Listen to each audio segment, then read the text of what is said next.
네, 지난 시간에 이어서 우리 세족의 의미, 발 씻김, 발 씻음의 두 번째 의미를 우리 한번 말씀을 따라가면서 잘 찾아보겠습니다. 자, 지난 시간 말씀을 잠깐 우리 다시 그 좀 복습할 필요가 있습니다. 주님께서 마지막 식사 자리에서 갑자기 제자들의 발을 씻으셨죠. 그렇죠? 자, 여기에 어떤 메시지가 들어 있었습니까? 첫째로 그러니까 왜 제자들의 발을 씻으셨죠? 그렇게 발을 씻는다는 것은 예수님의 식탁으로 그들을 뭐 하는 거였습니까? 영접하는 거였죠. 환영한다. 내 집에 온 것을, 내 식탁에 온 것을 환영한다라는 뜻으로 발을 씻으셨습니다. 그렇죠? 근데 더 나아가서는 그것이 무엇의 예표였죠? 바로 다음날 일어날 십자가 사건의 예표였습니다. 그러니까 예수님의 식탁으로 예수님의 백성이 되려면, 그렇게 영접되려면 발만 씻어가지고는 턱없이 부족하죠. 왜냐하면 죄인이 의인의 공동체에 들어갈 수가 없기 때문에. 그래서 주님이 어떻게 하셨습니까? 발만 씻은 게 아니라 사실은 다음날 보혈로 우리의 전부를 다 씻으신 거죠. 죄를 다 씻으셨습니다. 그래서 우리를 영접해 주신 거예요.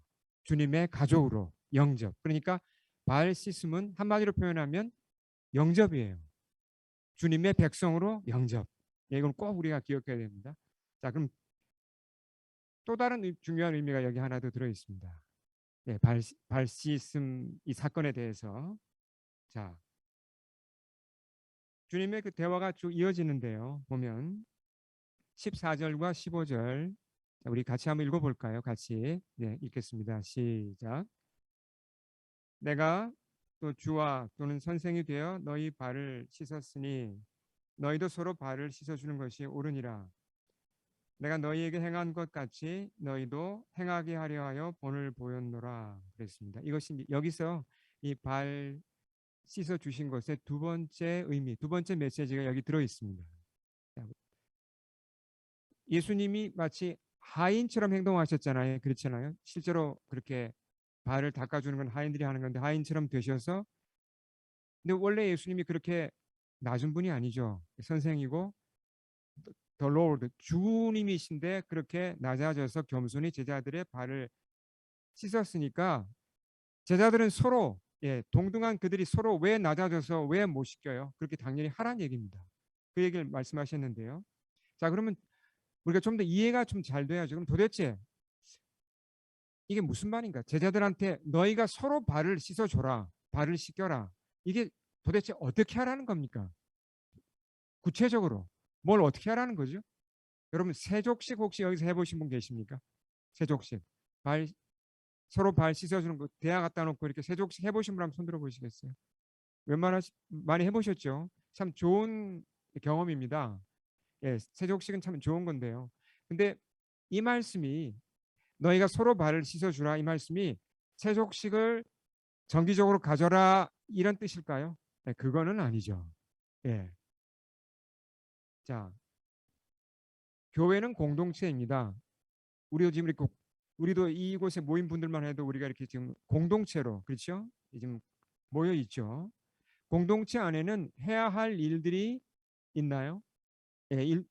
모이면 해야 할 일이 있습니다. 내부적으로 외부적으로 할 일이 많죠.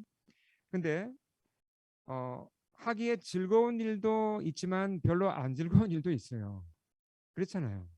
뭐 정리하고 뭐 청소하고 설거지하고 이런 건 별로 사실 즐거운 일은 아니죠. 네, 또 사람들이 알아주는 일도 있지만 알아주지 않는 일도 있어요. 그렇죠. 여러 일들이 섞여 있습니다. 자, 그러면 주님 말씀이 너희가 서로 발을 씻어 주는 게 옳다, 씻어 줘야 된다 이렇게 말씀하신 것은 쉽게 이해할 수 있죠. 우리가 무슨 얘기입니까? 교회 공동체에서 낮아져서 섬기란 얘기죠. 굳은 일도 하고 내가 먼저 굳은 일을 하고 내가 먼저 다른 사람들이 하기 싫은 일을 내가 먼저 해라. 그 얘기잖아요. 이건 우리가 이해합니다. 여기까지는. 예. 여기까지는 이해하기가 쉬워요. 우린 그렇게 해야 됩니다. 낮아져서 내가 먼저 굳은 일을 해야 돼요. 근데 자, 주님이 뭐라고까지 말씀하셨냐면 그렇게 하면 뭐라 그랬죠? 이걸 알고 행하면 뭐라 그랬습니까? 너희에게 예, 복이 있으리라. 주님은 분명히 복이 있다고까지 말씀하셨어요. 그렇게 섬기면. 자, 근데 대부분 어떤 반응을 보입니까? 주님, 저는 그런 복 안 받아도 좋아요. 보통 이런 반응입니다. 예, 좀 받을 복 많아요, 주님. 그런 복은 안 받아도 좋아요. 보통 이제 이렇게 좀 그 안 좋아요 이런 걸 별로 우리가 이렇게 본성적으로 낮아져서 섬기는 일 하는 거 꾸준히 하는 것 태어날 때부터 난 이게 너무 좋아 이런 분 저는 아직 한 번도 본 적이 없습니다. 이게 다 싫어요. 피하고 싶고 주님 뭐 복이 있다고 하는데 잘 모르겠네요 사실 뭐 이렇게 좀 시큰둥한 반응을 보인단 말이에요. 자, 그래서 우리가 선입견을 버리고 이 말씀을 다시 볼 필요가 있습니다. 서로 발을 씻어주라 이게 도대체 무슨 말인지. 어, 자, 이 말 그 발을 씻었잖아요, 그렇죠? 예수님이 제자들의 발을 씻긴 첫째 의미 이건 꼭 기억하라 그랬죠, 여러분. 뭐였습니까? 첫째 의미는 예수님이 당신의 식탁으로 우리를 영접한 겁니다. 그렇죠? 자, 같은 맥락에서 이 14절 말씀을 우리가 이해해야 됩니다. 14절을. 이게 무슨 얘기냐면 너희도 서로 발을 씻어주는 것이 옳다. 발을 씻게라 이 말은 너희도 서로 영접하라는 얘기입니다. 서로 영접하라. 네. 자, 이걸 우리가 이해하는 게 참 중요합니다. 제가 설명을 좀 잘 드리겠습니다. 내가 어떤 사람을 영접한다는 것은 오늘 이 말씀에 기초한 이 사건에 기초한 어떤 뜻이죠? 그 사람을 나의 식탁으로 받아들이는 거예요. 그렇죠? 예수님이 하셨듯이 내 식탁으로 내 울타리 안으로 받아들이는 걸 얘기합니다. 그게 영접이에요. 지금 마지막 식사에 예수님과 12제자가 모였습니다. 그들에게 먼저 주신 말씀 너희가 서로 발을 씻어주라. 그럼 너희가 서로 영접하라는 얘기잖아요. 그럼 한 사람당 몇 명씩 영접하면 되죠? 제자들이 11명씩 영접하면 됩니다. 11명. 그것도 3년 동안 같이 지낸 사람들이잖아요. 근데 그 11명을 영접을 잘했습니까? 이 사람들이 잘 못했습니까? 그게 잘 안 됐어요. 힘들어하고 못하겠다고 아주 어려워했습니다. 난감해했어요. 왜요? 그날까지 마지막 식사 자리까지 서로 뭘로 말다툼을 했죠? 우리 중에 누가 제일 큰가? 아주 치열하게 서로 말로 싸웠어요.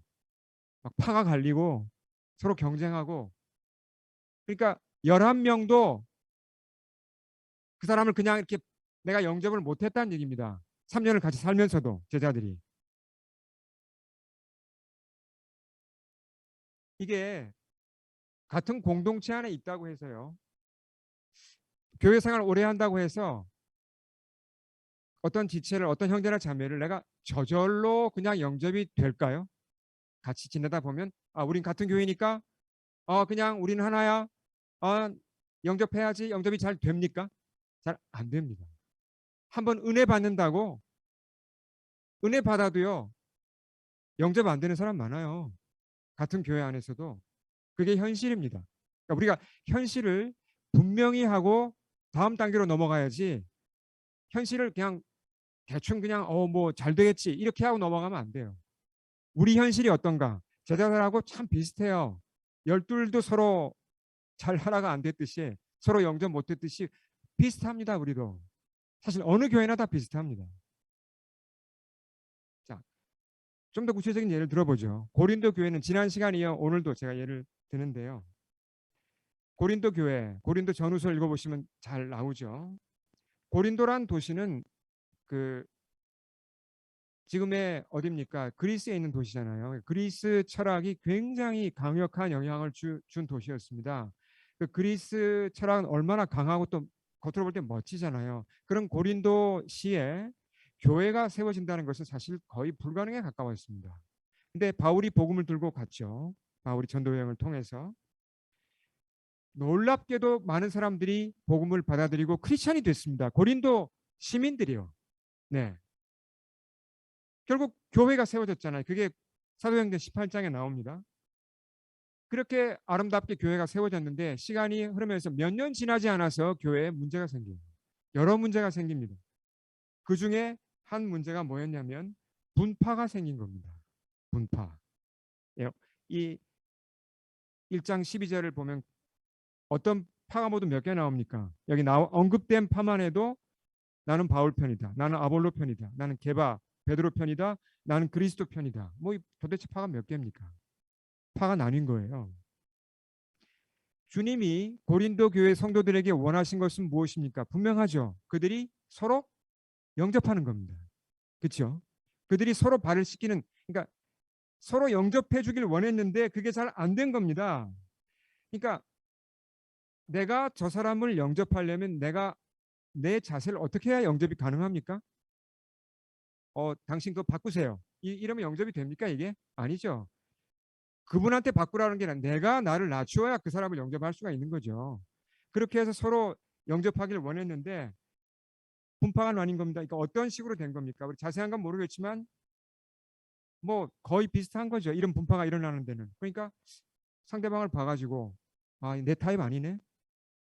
딱 빗장을 겁니다. 그러면 보통 내 타입이 아니면 너는 내 그룹에 우리 그룹에 들어오지 마. 이렇게 뭔가 이렇게 메시지를 흘리죠. 이런 식으로 저 사람은 우리 그룹에 들어와 봐도 별로 뭐 도움이 안 되겠다. 문을 딱 닫습니다. 그리고 선별해서 잘 맞는 사람들만 그룹을 형성하죠. 그렇게 그룹이 좀 몇 개입니까? 교회 안에서. 이런 분파 때문에 지금 교회가 몸살을 앓는 거예요. 자, 그럼 이렇게 한번 생각해 보죠. 고린도 교회에서 왜 이런 분파 문제가 발생했을까? 고린도 교회가 특별하게 타락하고 좀 나쁜 교회라서 그럴까? 아닙니다. 절대로 그렇지 않아요.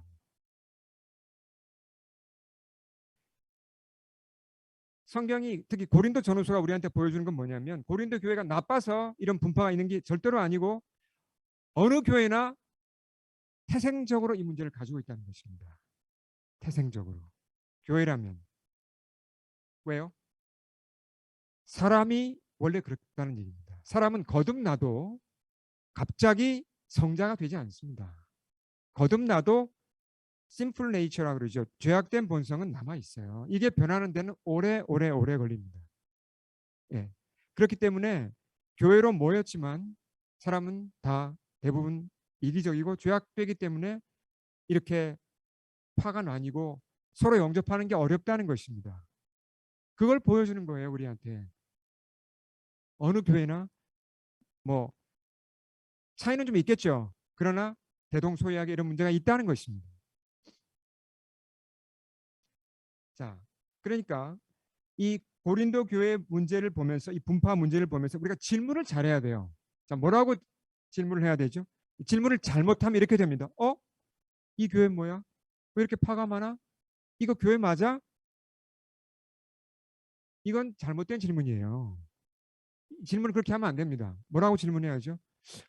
고린도 교회도 이렇게 잘 영접을 못했구나. 파가 갈렸구나.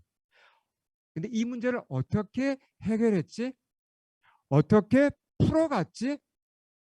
이게 맞는 질문이에요. 그럼 이해하시겠죠? 네. 자, 그래서 고린도 교회 리더들이 이 문제가 해결이 안 되니까 교회를 설립한 목자인 바울에게 편지를 보냈습니다. 그땐 바울은 멀리 떨어져 있었죠. 그 편지에 대한 답을 쓴 게 고린도전서, 고린도후서입니다. 바울이 뭐라고 답을 했습니까? 바울이 답을 한 게 1장 10절입니다. 우리 같이 한번 크게 읽어보겠습니다. 시작. 형제들아, 내가 우리 주 예수 그리스도 이름으로 너희를 권하노니 모두가 같은 말을 하고 너희 가운데 분쟁이 없이 같은 마음과 같은 뜻으로 온전히 합하라.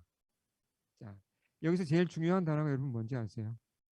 바울이 한 말 중에 가장 중요한 단어가 앞에 우리 주 예수 그리스도의 이름으로, 이건 형식으로 갖다 붙인 게 아닙니다. 이게 제일 중요한 겁니다. 네. 그리스도의 사랑을 바로 알면, 그리스도가 우리를 얼마나 어떻게 영접했는지를 바로 알면 풀린다는 얘기입니다. 문제가. 바울이 한 말이 사실 예수님이 마지막 식사에서 하신 말씀 요한복음 13장 14절하고 맥을 같이 해요. 무슨 얘기입니까? 서로 발을 씻어주라. 서로 영접하라는 얘기입니다. 자, 무슨 얘기냐면 이게 왜 영접이 잘 안 되는가? 쉽게 말하면 이런 거. 왜 내가 같은 교회 안에 있는데 나와 다른 저 지체를, 저 형제를, 저 자매를 왜 내가 영접하고자 하는데 영접이 잘 안 되는가? 오늘 말씀을 가만히 보면 아주 간단하게 답을 하면 이겁니다. 내가 아직 예수님의 영접을 잘 못 받아와서 그래요. 내가 예수님이 나를 영접해 주시는 것을 내가 깊이 체험하면 할수록 다른 지체를 영접할 힘이 생기는 것입니다. 다른 지체를 영접할 수 있는 힘은 내 속에서 나오는 게 아니에요. 예수님이 나를 영접해 주신 것을 내가 경험하면서 받게 되는 겁니다. 주님이 나를 이렇게 영접하셨구나. 영적으로 내가 충격을 받게 되고 큰 자극을 받게 되고 눈이 열리게 되면서 이상하게 저 형제를, 저 자매를 영접할 수 있는 눈이 열리고 힘이 생기는 거예요. 네. 사실 따지고 보면요. 우리가 예수님의 식탁에 참여할 자격이 있는 사람입니까? 없습니다. 엄밀하게 따지면 우린 그 식탁에 못 들어가요. 그렇잖아요. 베드로하고 우리 사이에 무슨 베드로 3번 부인했잖아요. 베드로보다 우리가 잘한 게 있습니까? 우리가 더 못했으면 못했지. 우리도 그런 부인하고 배반하는 일을 했습니다. 뭐 우린 툭하면 우상 섬기고 뭐 마음에 안 들면 주님께 냉랭하게 하고 유다에 대해서도 우리 사실 할 말이 없는 사람들이에요. 유다처럼 작심하고 주님을 비방한 적도 있고 악하게 행한 적이 우리가 없습니까? 저는 있습니다. 사실 우린 주님의 식탁에 참여할 자격이 없던 사람들입니다. 근데 그런 나를 예수님이 어떻게 해주셨다고요? 자, 한 단어. receive, accept, welcome. 영접해 주신 거예요. 그 영접을 받아보면요. 다른 사람에 대해서 내 자세가 바뀝니다. 조금씩. 네. 자, 여러분 아마 아실 겁니다. 헨리 나우엔 책 읽어보신 분이 계세요. 헨리 나우엔 책 읽어보시 계시죠? 굉장히 빼어난 영성을 가진 분이고 지금 돌아가셨지만 이분 책을 꼭 읽어볼 만한 책들이 아주 많습니다. 이분이 네덜란드 출신의 카톨릭 사제예요. 그렇지만 이제 개신교 쪽에서도 굉장히 존경을 많이 받습니다. 이분이 왜 그 유명하냐면 심리학하고 이 기독교를 처음으로 심리학과 기독교의 어떤 다리를 놓은 분이에요. 학자로서도 굉장히 뛰어난 분입니다. 이분이 이제 미국으로 건너와 초청을 받아서 그 예일 대학하고 하버드에서 교수로 오랫동안 가르쳤습니다. 그래서 세계적으로 유명한 학자가 되었고 또 뭐 세계 곳곳에서 많은 강연 요청을 받았고 이분이 쓴 책들이 뭐 어마어마하게 많이 팔렸죠. 수업 하면 학생들이 뭐 진짜 뭐 수많은 학생들이 따랐습니다. 정말 인기 있는 그런 분이었는데요. 이분이 한 50대 초반인가요?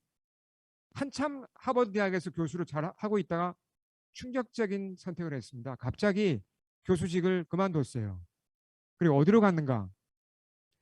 캐나다 토론토에 있는 데이브레이크라는 그런 공동체로 들어갔습니다. 이 캐톨릭 공동체인데 어떤 공동체냐면 그 장애인들을 위한 공동체입니다. 이게 몸도 좀 말을 안 듣고 정신적으로도 이렇게 연령이 어린 분들이 있잖아요. 예, 그러니까 혼자서 생활이 안 되는 분들이에요. 거기 그 공동체에 계신 분들은 그러니까 잘 움직이지도 못하고 좀 움직이더라도 어떤 이제 지능적으로 너무나 이게 좀 낮아서 어려움이 있는 분들이 이렇게 그분들을 위한 이 목사님으로 간 거예요. 그 공동체에. 그러니까 이게 참 하면 너무나 이게 차이가 갭이 큰데 무슨 얘기냐면 나우엔이 원래 뭐 하던 사람이었습니까? 그 지성인들을 모아놓고 하버드 대학에서 예일 대학에서 그 많은 사람들 앞에 강연하면 그들이 막 환호하고 그런 분이 지금 누구 앞에서 지금 설교를 하죠? 네, 무슨 단어도 잘 못 알아듣고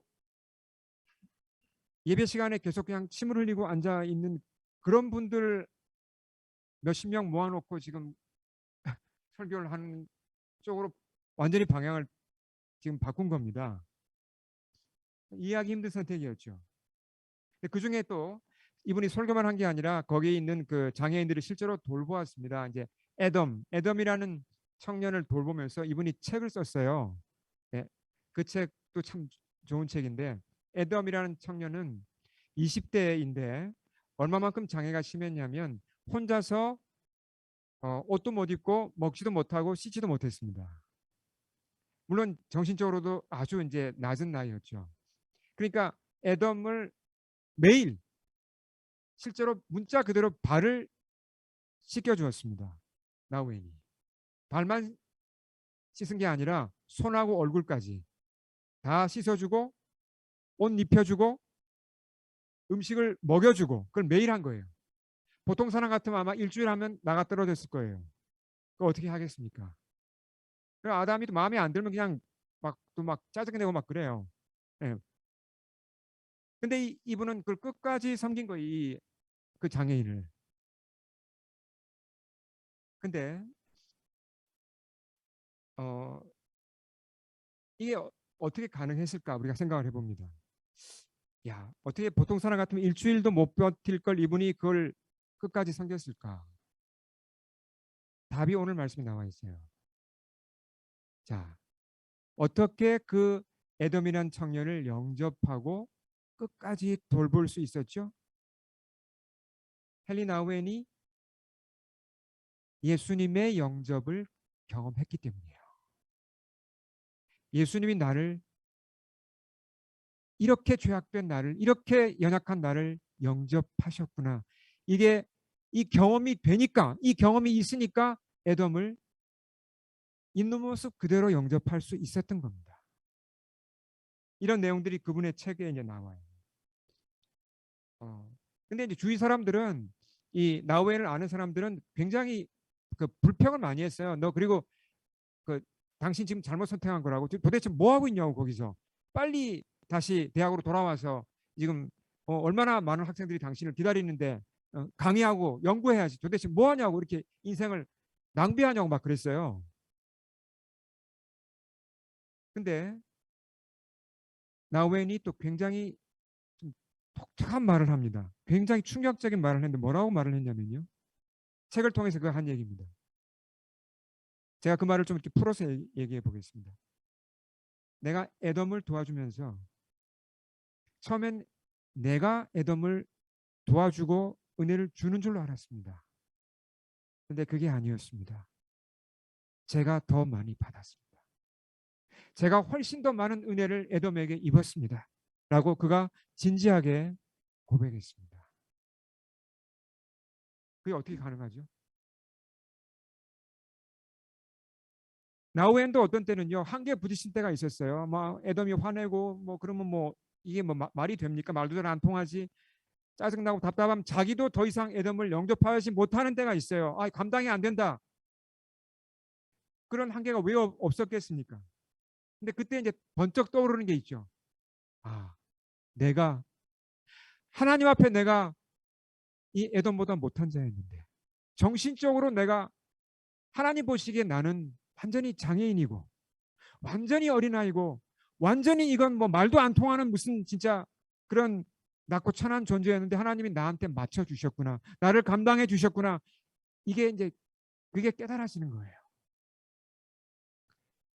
그렇게 더 깊은 영접을 주님께 받으니까 에돔을 영접할 힘이 생기는 거예요. 그 얘기를 쭉 자기 책에 풀어서 써놨습니다. 그래서 이분이 이 데이브레이크 이 장애인 공동체 오기 전에도 많은 책을 썼습니다. 몇 권의 책을 썼고 다 베스트셀러고 정말 유명한 책인데요. 이 장애인 공동체에서 쓴 책이 있어요. 한 10년 동안. 그 책들이 영적으로 훨씬 더 깊다는 평가를 받아요. 네, 이유가 있겠죠. 자, 다시 우리 본문으로 돌아가 보겠습니다. 주님의 이 발 씻은 제자들의 발을 씻은 사건 이후에 말씀이 쭉 이어지다가 그 유명한 새 계명을 주세요. 자, 우리 이게 다 암송하는 말씀이죠. 우리 한번 같이 34절, 35절 같이 한번 읽어보겠습니다. 시작. 새 계명을 너희에게 주노니 서로 사랑하라. 내가 너희를 사랑한 것 같이 너희도 서로 사랑하라. 너희가 서로 사랑하면 이로써 모든 사람이 너희가 내 제자인 줄 알리라. 이 말씀 모르시는 분은 안 계시잖아요. 다 잘 아시는 말씀이죠. 서로 사랑하라. 근데 이게 이 말씀을 우리가 좀 바로 이해하기가 어렵습니다. 자, 말씀 속으로 한번 같이 들어가 보겠습니다. 사랑하라 참 좋은 얘기인데 현대 사회는 가만히 보면요, 우리가 살고 있는 사회가 사랑이 흘러 넘칩니까 메말라 있습니까? 메말라 있죠. 그렇죠? 근데 굉장히 깊은 개인주의가 아주 편만해 있습니다. 이 개인주의는 뭐 교회 안으로까지도 많이 들어와 있죠. 그러니까 현대인들은 대부분 극소수의 사람들만 사랑해요. 나머지는 다 그냥 뭐 필요하니까 관계를 맺는 거죠. 예. 사랑하는 대상이 그렇게 많지 않습니다. 교회도 그 영향을 강하게 받고 있어요. 세상에 있다 보니까요. 어, 자, 근데 만약에 우리가 세상 사람들이 하는 대로 내 본성이 이끌리는 대로 그냥 소수의 사람들만 내가 사랑하고 그냥 아우 귀찮아 뭐 사랑을 하면 좋지만 뭐 안 되는데 어떻게 해. 그리고 그냥 그렇게 살아간다면요, 기독교라는 이 진리가 주는 최고의 보물 중에 하나를 놓치는 거예요. 이런데 보물이 감춰져 있습니다. 이 말씀을 바로 이해하고 내가 바로 받아들이면 여기서 보물을 캐는 거예요. 우리 같이 한번 보물을 캐보죠. 자, 이 말씀을 바로 이해하려면요, 앞에 사건하고 연결을 지어야 돼요. 예수님은 주로 어떤 사건을 일으키시고 그 사건을 기초로 설명을 하십니다. 어떤 사건이 있었죠? 제자들의 발을 씻으셨습니다. 그렇죠? 그 사건의 기초에서 주신 말씀이에요. 그래야 이해가 잘 됩니다. 자, 그러니까 너희가 서로 사랑하라. 서로 사랑하라. 이 말씀을 앞에 사건과 연결해서 아주 간단하게 표현하면 무슨 얘기죠? 서로 발을 씻어주라는 얘기입니다. 서로 영접하라는 얘기입니다. 이 얘기가. 사랑하라는 얘기가. 서로 영접하라는 얘기예요. 사랑이라는 게 사실 상대적이잖아요. 그렇죠. 뭐 여기 A라는 형제가 있고 여기 뭐 B라는 뭐 자매나 형제가 있다고 해보면 내 편에서 볼 때 똑같이 사랑이 가는 건 아니잖아요. 그렇죠? 그러니까 A를 향하여서는 그냥 내 마음에 들어. 저 형제 마음에 들어. 좀 같이 좀 내가 좀 친해보고 싶고 같이 시간을 보내보고 싶은 마음이 그냥 저절로 올라올 수 있습니다. 그렇죠? 근데 B라는 이 형제를 향하여서는 나랑 많이 다르네. 요즘 거리를 두는 게 좀 편할 것 같다. 그런 마음이 여러분 그 경험해 보시죠. 사람마다 이게 달라요. 근데 이제 이 B 얘기를 좀 더 해보겠습니다. B라는 사람 나랑 너무 안 맞는 것 같아요. 그리고 보니까 행동 뭐 어쨌든 나랑 잘 뭐가 안 맞아요. 그러니까 좀 내가 거리를 두고 싶은데 내 죄악 내 속에 있는 그런 나의 그 죄악된 본성이 또 발동하잖아요. 그러면 아예 그냥 혹시라도 나 쪽으로 나한테 다가올지 모르니까 내가 원천 봉쇄하자. 그래가지고 빗장을 그냥 딱 걸 수도 있습니다. 뭔가 이렇게 사인을 주면서 나한테 접근하지 마세요. 이런 눈치를 줄 수도 있는 거예요. 우리가 악해요. 사람들이 세상 사람들이 그렇게 하듯이 교회 안에서도 우리가 그렇게 하고 살아갑니다. 우리 현실이에요, 그게. 자, 그렇게 어떤 형제가 마음에 안 든다. 나랑 너무 다르다. 그래서 내가 거리를 두고 싶다. 이런 마음이 발동할 때 우리가 어떻게 해야 됩니까? 그러면 오늘 말씀에 기초해서 기도해야죠. 싸워야죠. 그냥 물러나면 안 됩니다.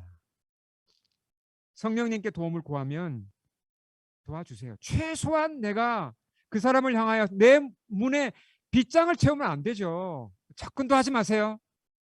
그런 빗장을 채우는 건 그건 주님 보실 때 정말 이건 너무나 악한 것이고, 이건 나도 모르게 나 자신을 향하여서도 내가 독을 뿌리는 거예요. 사실은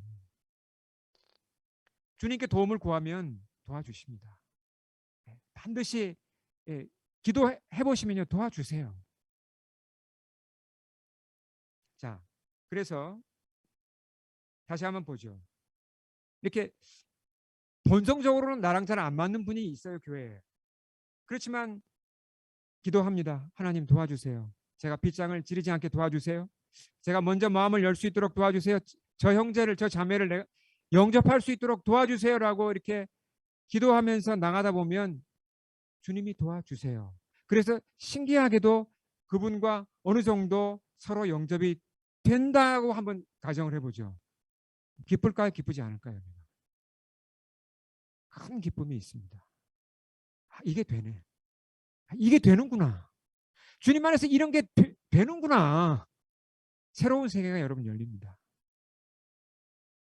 그게 교회예요, 여러분. 교회와 교회 아닌 공동체 차이가 거기에 있다는 거죠.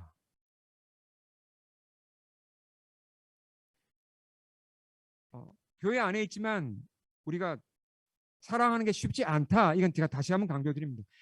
저절로 잘 안 돼요.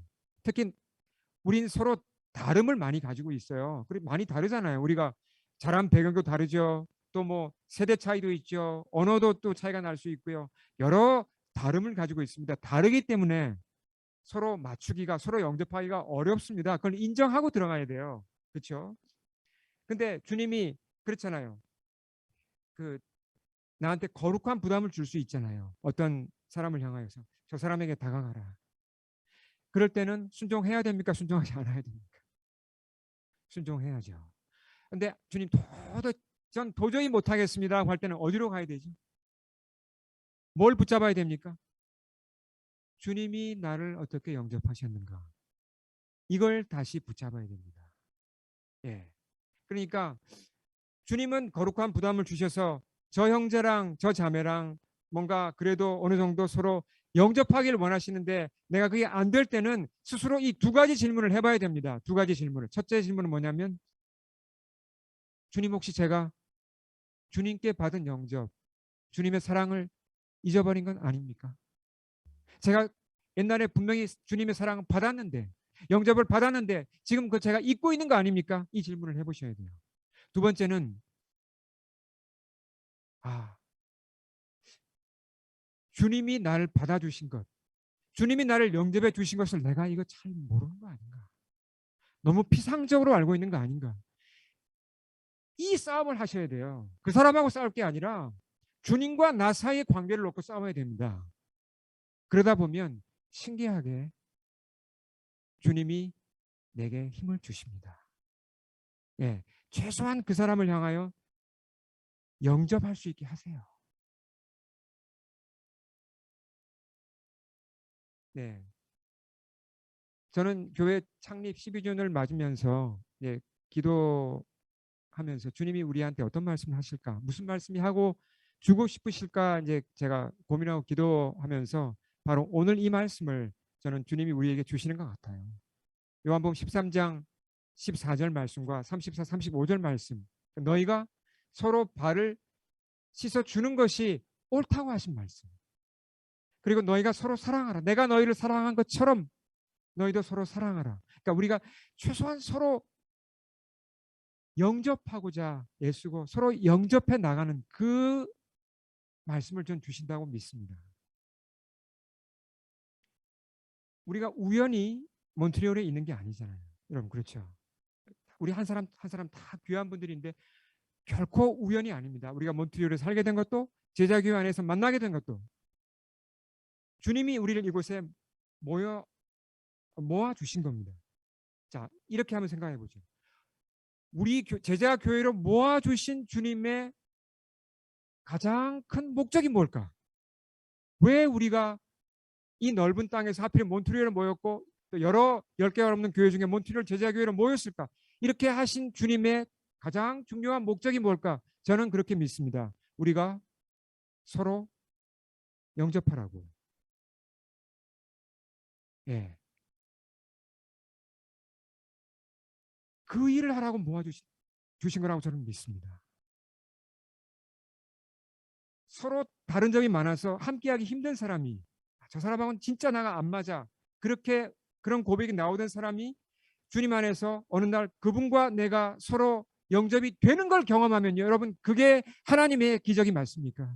하나님의 기적이 여러분 멀리 있는 게 아닙니다. 그런 서로 영접하는 걸 내가 경험하면요, 하나님의 영광을 체험하는 것이고 하나님의 능력을 체험하는 것이고 하나님의 임재를 체험하는 것입니다.